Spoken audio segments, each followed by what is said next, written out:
นี่ก็แดงตะปาบด้วยพี่น้องเอ้ยเพิ่นรับอยู่นี่ได้แล้ว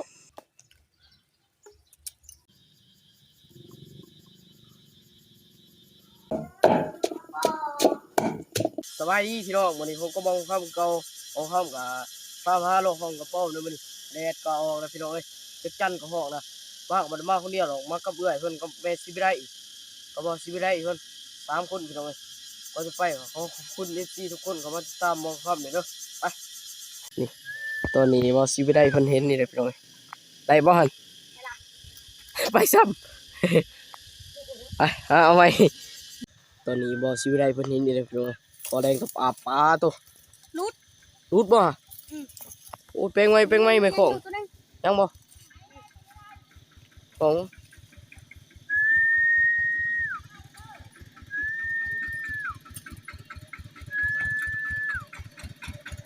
ตอนนี้บ่สิบได้เพิ่นได้อีกแล้วพี่น้องเอ้ยได้บ่ตัวใหญ่เติบพี่น้องเอ้ยมันกำลังออกฝนตกมื้อซื่นนี่วันนี้แดดพี่น้องเอ้ยโอ้เพิ่นของก็ได้เติบเลย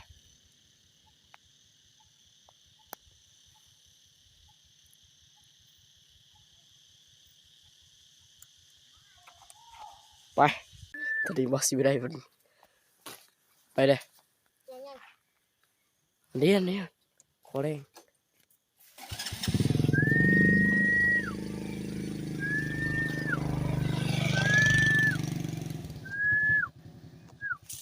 นี่เพิ่นได้อีกแล้วพี่น้องเอ้ย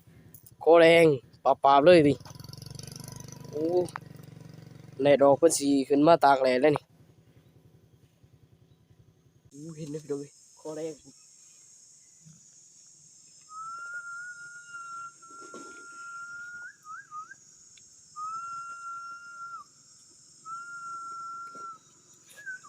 นี่ได้แล้วขอแรงปาบเลยนี่พี่น้องไปพี่น้องน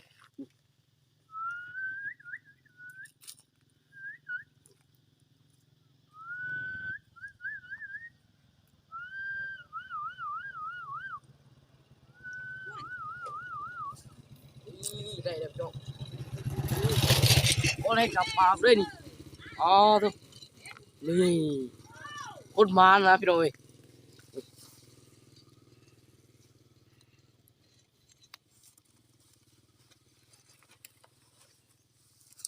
ฉันมาออกเนี่ย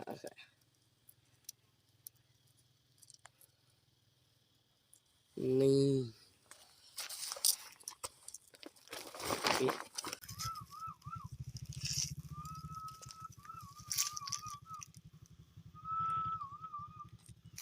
นี่ก็แดงตะปาบด้วยพี่น้องเอ้ยอ๋อทุกนี่โอ้โอ้บุสูได้จ้ะ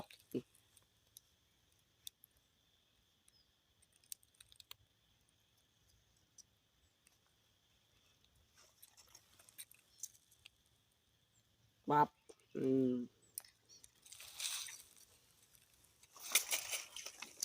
อ๋อทุกพี่น้องเอ้ยบอกเขาไปบอกเขาบอกสิไม่ได้เพิ่นที่นี่เลยพี่น้องเอ้ยก็แดงกับปาบด้วยอืมเปลี่ยนกันของอ๋อทุกพี่น้องเอ้ยเห็นนี่เด้อบอกเขาบอกสิไม่ได้เพิ่นไปเอาเปลี่ยนกันของได้บ่อู้ยเพิ่นได้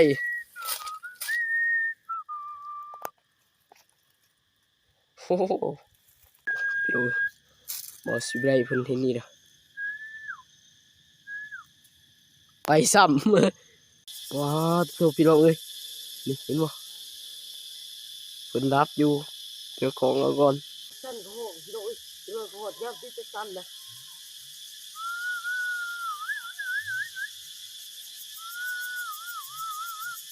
โอ้ย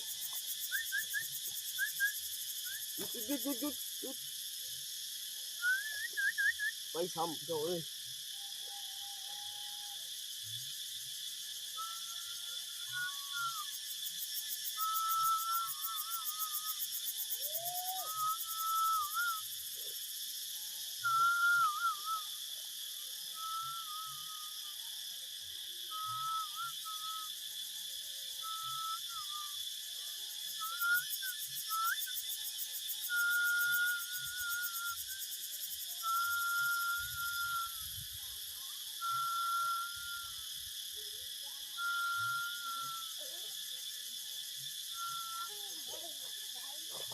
พี่น้องได้แล้ว ได้บ่ นี่จะไปใส่ ได้บ่ เออยังเจ้ามัน หาเห็ดไม่ร้ายตึกเห็ดออก ไม่ได้บ่ ก็ได้เก่งจะเอาหรอก โลก ไป ไป เรื่ เรื่ อ อย ยคนตกไปซื้อนี่เนาะแล้วจะเจอ ๆไปเลาะอีก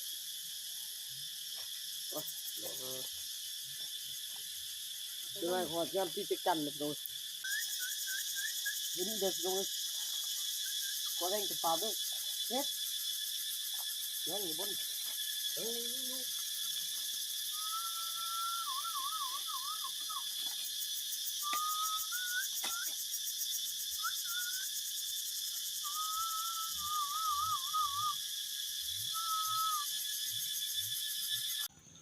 อู้ดิเห็นเด็กโดยนี่พี่น้องเอ้ยขอแรงปาบด้วยนี่อ๋อทุกนี่ขอแรงปาบด้วย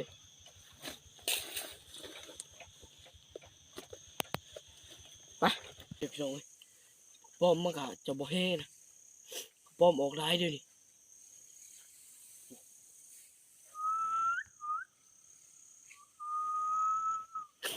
อู้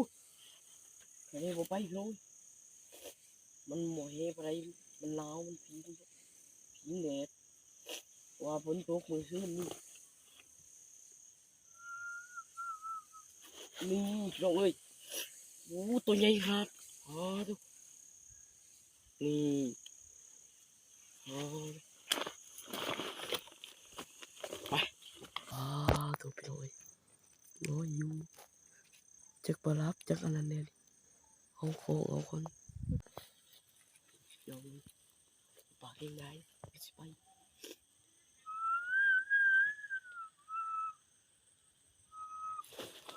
นี่โมข้ามมานอยู่ในพี่น้องเอ้ยคนมานน่ะเนาะนี่เดี๋ยวคนมานน่ะนะพี่น้องเอ้ยไปตอนเว้นก็เริ่มสต็อกดินเลยพี่น้องประมาณ5 โมง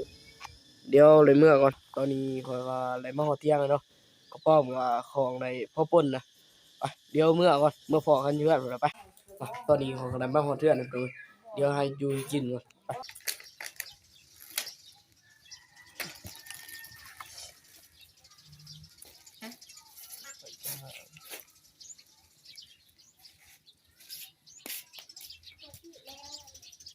ถ้าเกิดแน่เกิดยันมันมี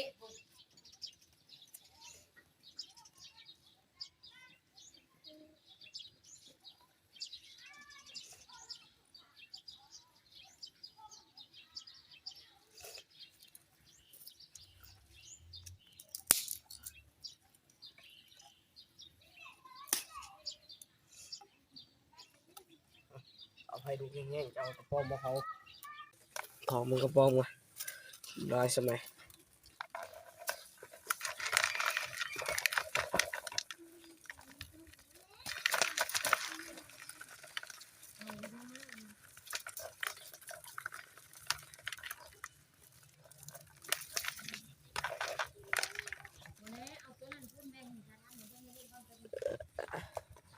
ซิ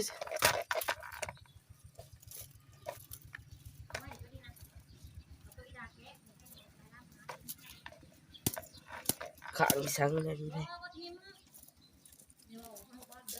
ในประมาณสักไปโตมีที่ข้อแดงปาดๆด้วยเลย ของร้อน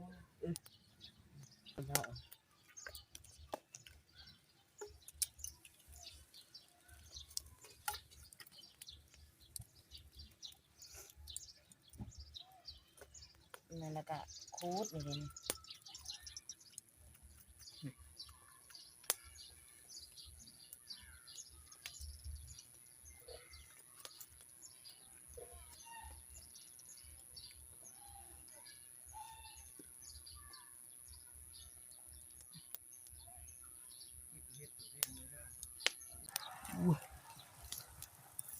พี่ชิมันขนาดนี้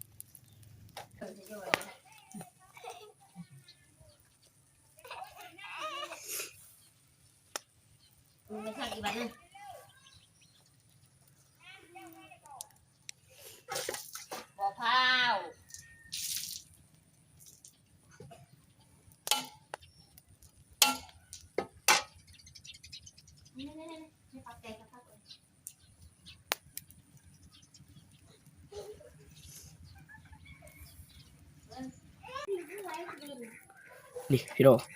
ตอนนี้ก็เผาเรียบร้อยแล้วเดี๋ยวเสปิ่งก็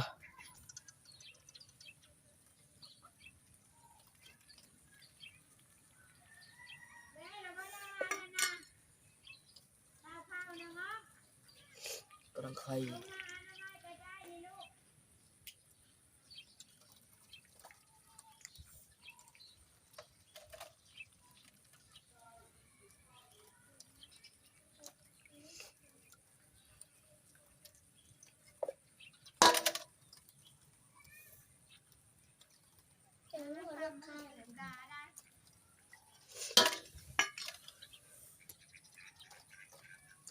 โอ้โหดูดิ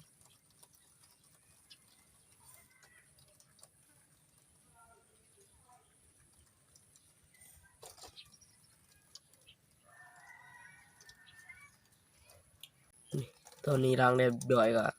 เดี๋ยวเกลือปิ่งก่อนนี่พี่น้องเดี๋ยวเกลือก่อน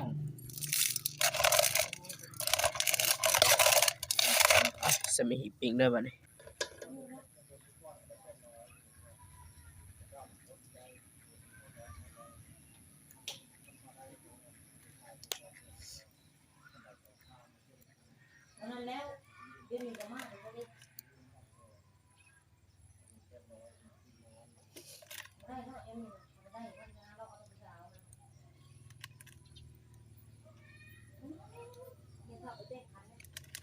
จะอยู่ประมาณ2 ปีพี่น้อง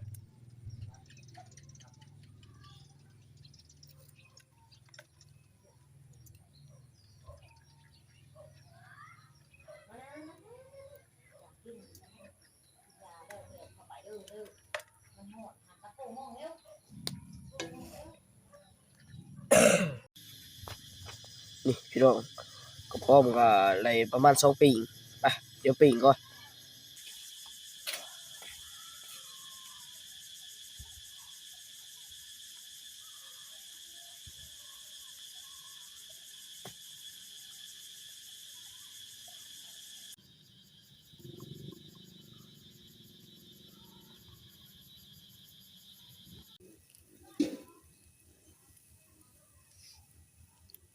พี่ก่อน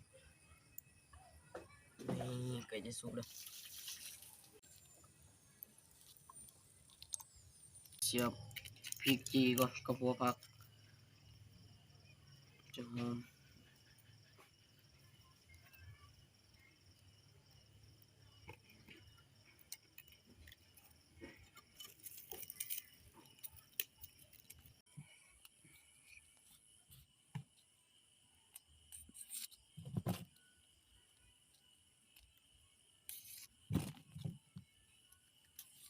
จีก่อน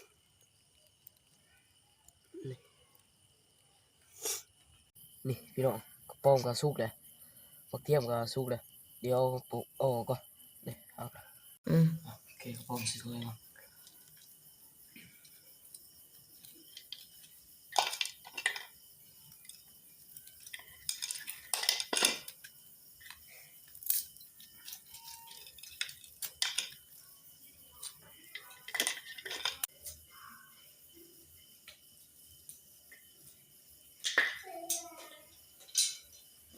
ตำพริกกับหัวผักก่อน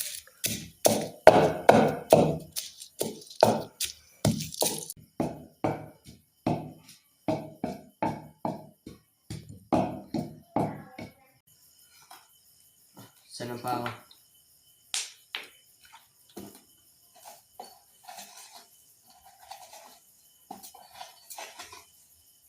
พริกนัว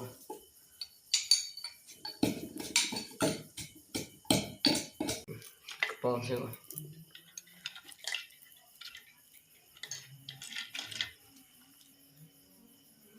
ไม่ได้เอาหัวมันเลยมีแต่กลางมันมีกระดูก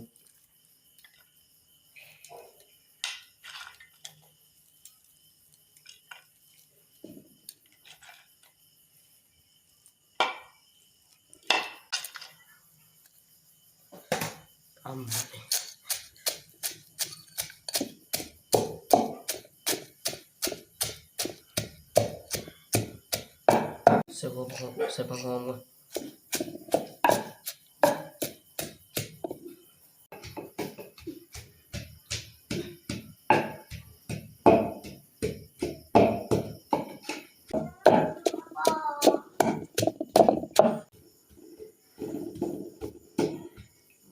หน้าก่อนมันสุ่ม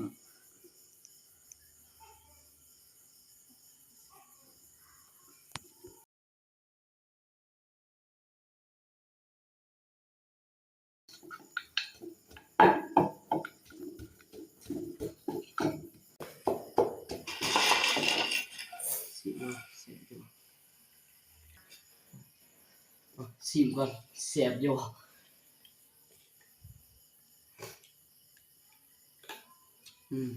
ข้าวแล้วตักก่อน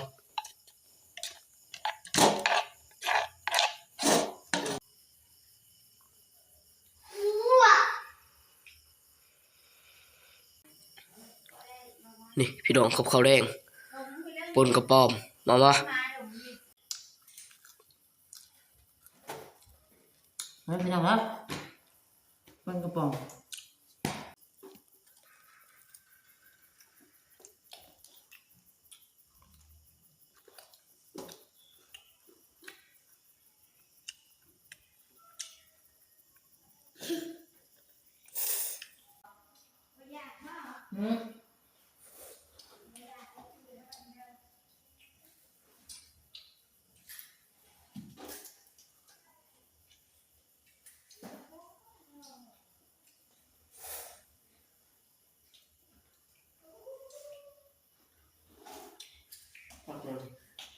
ไปเถอะ